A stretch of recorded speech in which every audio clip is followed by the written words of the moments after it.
Good day everyone! So, nandito tayo sa Bilar Man-Made Forest dito sa Bohol. Kunting ano lang, kunting background about this forest. Bali, ang Bohol Mahogany Forest, it is more commonly known as the Bilar Man-Made Forest.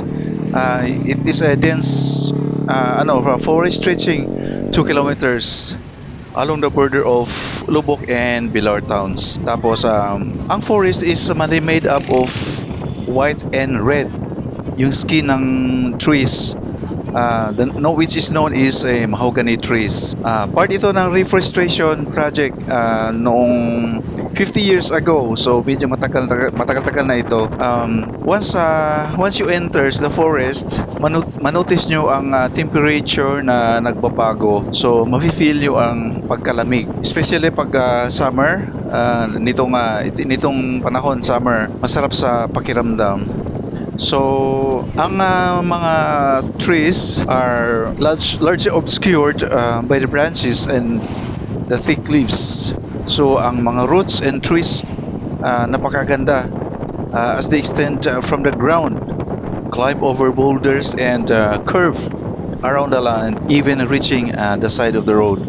So, napakadaming tourist dito nagpupunta araw-araw since obviously 24 hours naman open to dahil along the highway. Tapos very Instagrammable dahil kakaiba yung mararamdaman at makikita dito is full of trees, greens. So, expected na pagpunta nyo dito, maraming mga tao.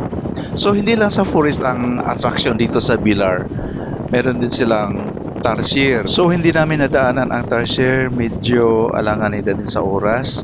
Hopefully, by next time, mapuntahan namin at makikita ko personally ang tarsier na yon. So, hanggang dito na lang po ang inyong lingkod, Kalahing Pinoy, at maraming salamat sa inyong panunood at sana'y nagustuhan nyo ang aking video.